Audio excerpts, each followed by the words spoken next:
I'm on Assateague Island right now, National Seashore, national side, Maryland side too. I'm going on to the OSV. I'm going to go all the way to the end. There's a beach house out there. And yeah, if you're familiar with it, it's the Clements Beach House. There's some really exciting news on it. I can't wait to share it. But I'm just going to take my time, kind of drive out there and check things out. Right here, it's the Pope Island Life-Saving Station Boathouse. A pretty cool fact on this. Before the Coast Guard, it was called the Life-Saving Station. And these were all up and down the coast. There was, I think, 2 on Assateague, and there's some on Cape Cod. They're extremely old, 1800s. It's pretty cool. 1875 to 1915, and then it became the U.S. Coast Guard. So this boathouse right here, it's the only surviving structure on Assateague Island, and it was moved here from Pope Island. Now, the Clements house, I can't really spoil too much. Pope Island plays into the Clements house. So this was actually from the Virginia side, and it was moved to the Maryland side to preserve it. So that's the that's the boathouse. Yeah, so that's the boathouse. It's pretty cool. Lots and lots of history on Assateague. I'm not going to get into all of it today because there's so much, but there is, the main thing I want to get into is the Clements house at the end. So going to get back in, drive the 12-ish miles to the end. I got to go air down my tires and start driving out there.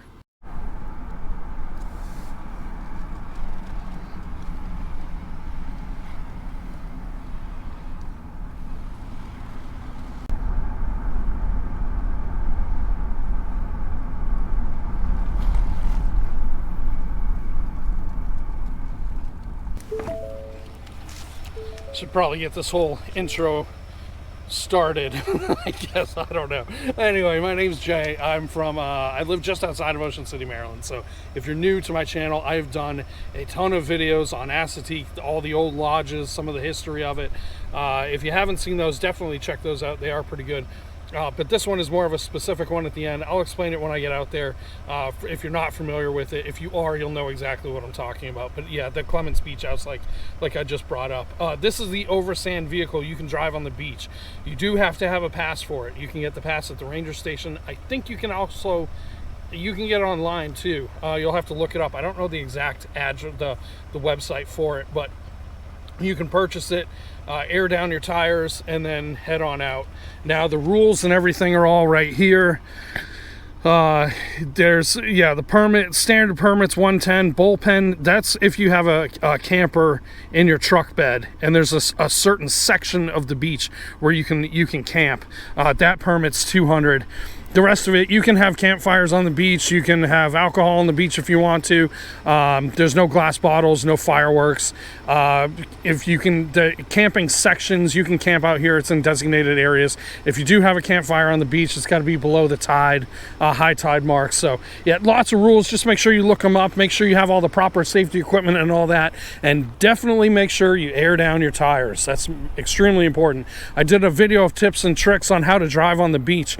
Definitely check that out if you're new and you want to learn how to do it. So, okay, all that stuff's out of the way. I'm airing down the tires and let's get out to the beach house.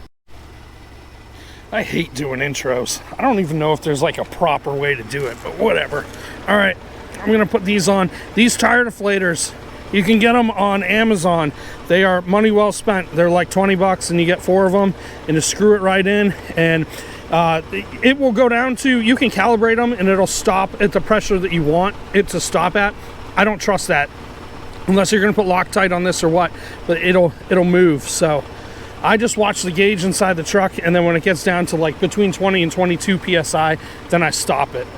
If you want to get some of these, comes in a set. Like I said, there's 4 of them. It's on Amazon. Go in the description below and you'll see a link to my Amazon store. You can get them in there. And they're well worth it.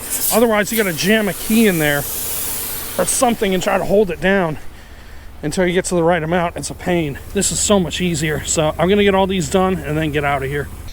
All right, let's head on out of here. Find out what lucky number I am today. I did check the website. There's a website, osvcount.com. check that out. It'll tell you how far it's open. By that I mean like to the state line, to KM 21, whatever. If there's overwash, they'll shut the beach down. If there's nesting birds, they'll shut the beach down. So definitely check it out to make sure that it's open to where you want to go. And it also tells the count. It's maxed out at 145. So at 145, these little gates in front of me will not go up, and you'll have to wait until somebody comes off, and then you're allowed to come on. For me, I am lucky number 6 today. Pretty cool. And then when I get through here, I'm going to report the count on osvcount.com so others can see that there's only me and 5 others on the beach. So let's go.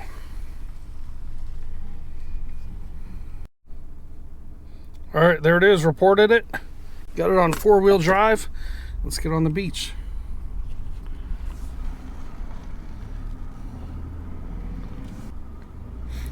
I can't even tell you how many times I've driven on the beach, and this view right here always gets me. You come right over that first hump, right onto the beach, and there's the ocean.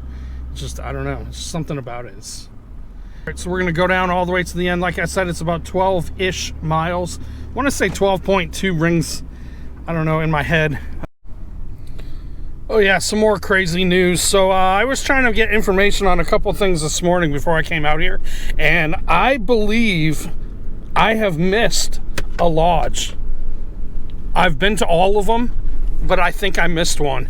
I don't know if it's a lodge, if it's a house, I don't know what it is. But I am gonna see today if it's a hunting spot. It could be a hunting blind for all I know. I really have no idea. But I found it on a map. So what I'm gonna do is try to find where the road is, and if it's not marked as hunting, it's not a blind, then it's got to be a house, and it's going to be a place Ashley and I will come out over the winter and try to figure it out and try to explore it. We've done a bunch of other videos of out here exploring, including like the old site of the original Green Run Lodge, which was a very old like hunting site. I mean, there's so much history out here. Definitely check out those videos if you haven't seen them. So all right, I'm gonna go try to find this one, and then we're gonna continue on to the end.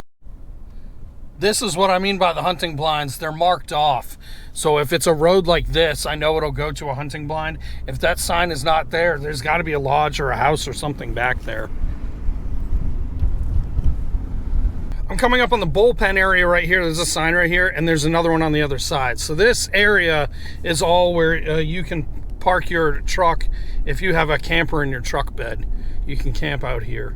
But like I said, you got to have the permit for it. You cannot bring tents out here. You can't bring tents to sleep on the beach. Between certain times, you actually have to be actively fishing.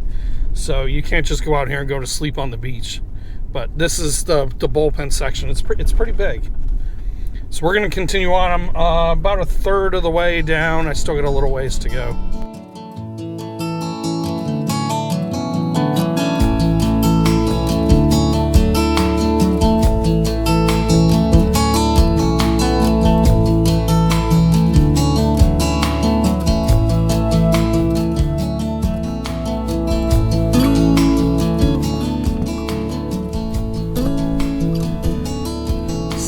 Whipping around like crazy. I'm gonna get my boots on and then start walking over there.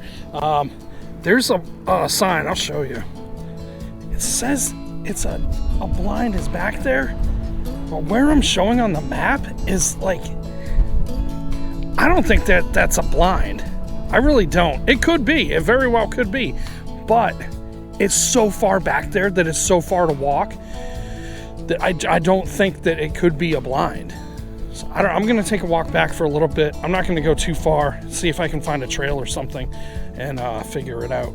I'm following these little markers, and I see like a lot of footprints, but I see like someone drags like a cart or something, or like a sled through here. I'm going to keep going, see if I can at least get eyes on it to see what it is.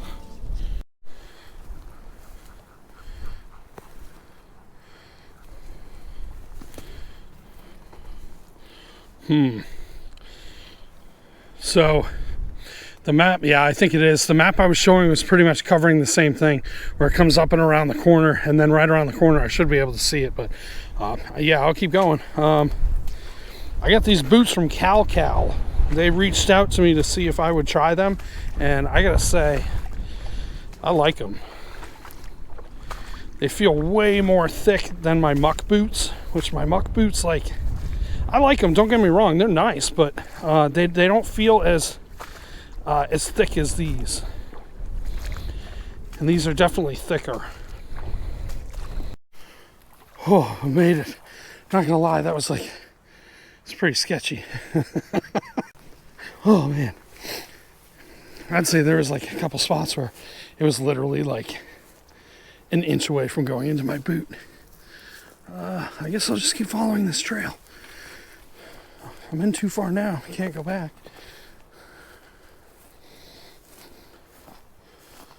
Yep, there's the marker. Okay, keep following these.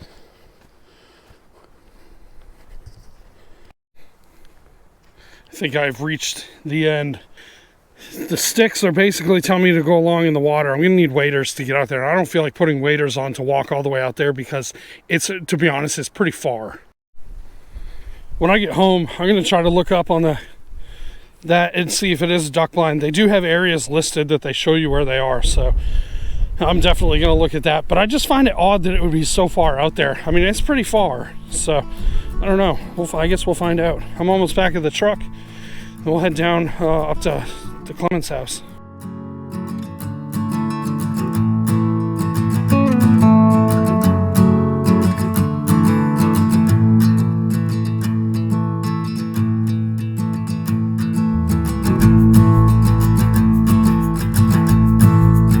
Horses on the beach, actually pretty much right where I'm trying to go. No, they're a little further away, but there's a state line. You can see it right in front of me. I'll get up closer to that. These are the wild ponies that are on the beach.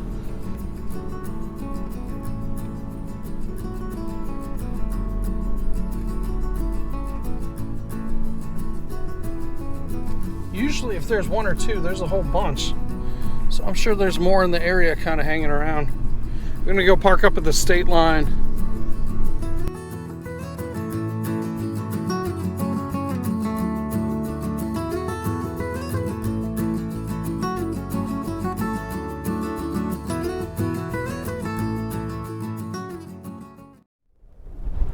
It is really, really windy up here, so I'm going to try to do this as best I can. There's a house in front of me. I'm going to go down there. That's the Muster's house, and that's the Clements house. So, of all the houses on Assateague, there's a bunch of lodges. They're classified as commercial hunting operations, private hunting operations, and then there's only 2 family beach houses. The 2 family beach houses is Muster's down here and Clements, which I just showed you. So we're going to go down to Muster's real quick and look at that. Here's the fence, the one that I just showed you. It actually goes all the way down into the water over there. The fence is here because people from Maryland, me, don't like people from Virginia, so the fence keeps them away from us. I'm kidding, it's a joke. The real reason for the fence is the horses. The horses can't cross over. It's a population control thing. On the Maryland side, the horses are maintained population control and all that through the National Park Service. On the Virginia side, it's the Chincoteague Volunteer Fire Department. So they don't want the horses crossing back and forth as much as they want to. It's to keep them on one side or the other. So that's the real reason for the fence. The fence, to be honest, it goes down into the water over there, and then it goes into the bay all the way down there. They have had horses cross over into the mainland. It just happened not too long ago. They had some go over into, it actually went across the Verrazano Bridge, the Assateague Bridge. They just walked right over. So it does happen. But yeah, that's what the fence is for. It's just population control. Over there, there's like a little turnstile thing. So if they do accidentally get over there, they can still get them back. So, all right, go to the Muster's house. Now that it's a little bit less windy, the lodges, right? They had the private lodges, which were just hunting operations. You know, friends go in and buy the house, and then they go hunt the property. The commercial ones, they were fairly large. They had a cook on site, they had guides, all types of stuff. And of course, you would pay and go out there and go hunt. And then they had the 2 private beach houses. It was this one is the Musser's Beach House, and then, like I said, the other one's the Clements Beach House. Now, the government took over all the lodges and the houses in the 70s, and they were given 25-year rights to them to use the property. And the way that it worked with Musser's is this one would get broken into quite a bit, and it sounded like towards the end they had enough and they were ready to leave. So they said by 1983 it pretty much looked run down and abandoned. So that's how it's been. There's really not much history on this one. I know Thomas and Gladys Musser were the ones that purchased the home. That was the front steps right there. Try to get around to the front. There's lots of boards with nails, so I got to be kind of careful on this one. Those steps used to be on the back, and then someone brought them to the front so they could try to climb up in there. But I mean, as you can see, I would not go in there. So we're gonna head down to the Clements house, and then that's when I got a bunch of news. I'm gonna head down to the Clements house now. Remember that gate. Remember that gate. I'll say why in a little bit. But this was an old road that would come down to the lodges that they could drive all the way down here. So I'm gonna walk down the old road, and then I'm gonna go to the Clements house. Remember that gate. Now the other beach house on the island is the Clements house, which is this one right here. And this was another privately owned home. Kind of give you a rundown of what's been going on. So I put a post on Facebook that pretty much said that I had some exciting news about this home, and I can't wait to share it. Now, details were very limited, very limited for a reason, and it's I can't really get into a lot of the specifics of it. However, I can tell you that I was going to get a bolt to go to try to fix like my a trot line for crabbing. And on the way there, I got an email from a guy named John Clemens, and I'm like, there's no way. I've never done videos on this lodge because it's in the Mussers too, because there's no information on it. All it is pretty much what the historical trust has said what it is, but that's it. So I figured eventually I would meet someone that's been to the house, or maybe a long lost family member that heard stories or something. I don't know. I really wasn't sure like how it was going to pan out, but I figure over time eventually it'll come out. So yeah, fast forward, I'm going to get the bolt and get an email from John Clements. His dad, Bob, owned this house. He built it. That's the crazy thing about it. And I've been talking to John. So long story short, I was like, there is no way that this guy's gonna reach out to me. Absolutely not. So when I told Ashley, and Ashley was like, you really think it's him? I said, I don't know. I'm not sure. I do know specifics about the house, and if I ask him, then I'm sure he would know. Anyway, we set up a time to talk. We started talking. That was by far, I talked to him for an hour and a half the first time. The best conversation I've ever had with a stranger. John is amazing. He's awesome, super awesome. The stories he's got on this house is incredible. So I talked to him a bunch of times since then, and we've kind of text back and forth too. But I've learned a lot about this house, a whole lot. I can't wait to share it. The stories that he's got on the house is crazy. I brought up the Pope Island life-saving station. That used to be right over there, and John would go over there and go play in it after it was abandoned and run down. He remembers when the boathouse was still over there, him and his sister. The gate, I told you, remember the gate. John said that the road went down and the gate was how you would open it to go onto the Virginia side if you wanted to. It's incredible just hearing the family stories and all that on this house, just the memories that he's got from it. It is absolutely incredible. I can't wait to share it. I'm still trying to get a lot of it together because there's so much. You got to remember, he's had the house since like the 50s all the way through until 97 when they had to vacate. But he remembers all of it. He grew up here. He spent his teenage years here. His stories are crazy. For example, he was saying one of them, he said that a guy decides he's going to get on a surfboard and paddle from Maine all the way down to Florida. I don't know why. And he makes it all the way down to here, and he comes over the dunes to try to try to rest so that he could have some food and then keep going. And I mean, it's just he's got crazy stories. A lot of it has to do with his family and his family time here, which is awesome. I learned about the boathouse, why the boathouse was put in. That's a whole other story in itself. There's so much that I have learned from this house, and I can't wait to share it with you guys. It's awesome. This has been something that no one has ever known except for John and his family, and he's letting me share some of it, and I'm super happy. I can't wait to do it. So yeah, I can't wait. So I'll kind of give you a quick little teasers of things that I've learned about the house. So there's this section and this section, the taller one. This was the original side. That was the addition. There's reports that state that this side was the original home and that was the addition. That is correct.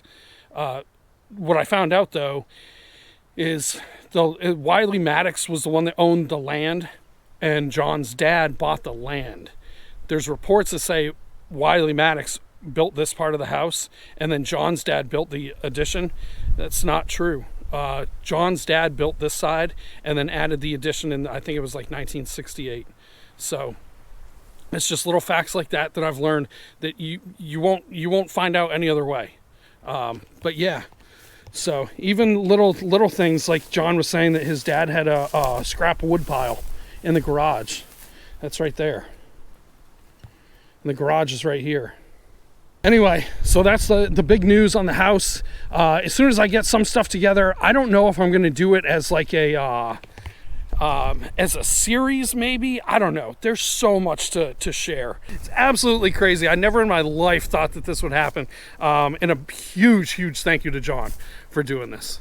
What I want to ask you guys is if you have a question that you want to ask John or something that you're curious about. Because I've asked him a whole lot, but I feel like I look at it from my perspective or how I'm thinking of the house and what it was. But if you have any questions that you want to ask him, just comment below and I'll read them. And if it's something that I haven't asked him or something that I feel comfortable asking him, then of course I'll ask him. And we'll try to get this thing, a good video going of all of it to make sure I didn't overlook anything. Because this is a once in a lifetime opportunity for me to learn about the house and his family and everything else. And I want to make sure that I document as much as I can because I will not get this opportunity again.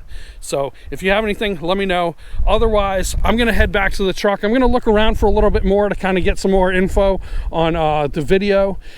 And then from there, head back to the truck and then head home. One more quick thing before I go. When I do the video, and however I decide to do it, I honestly, I don't know right now at this point because there is a lot of information. It is not to look at its current condition. The whole point of the video is to do how the house was, how it was enjoyed by the family, the memories that they have here, the crazy stories that he has, and to remember what it was. And I think that's the most intriguing part to everybody because they always see this as the house at the end of the island, the Clements Beach House. But what did they do here? So anyway, yeah, thanks for hanging out. Thanks for watching it till the end. I know it was kind of a lot of fluff in there and kind of things like kind of all over the place. But you get to learn about the life-saving station of how that plays a part to this. The gate, why the gate was there, the road.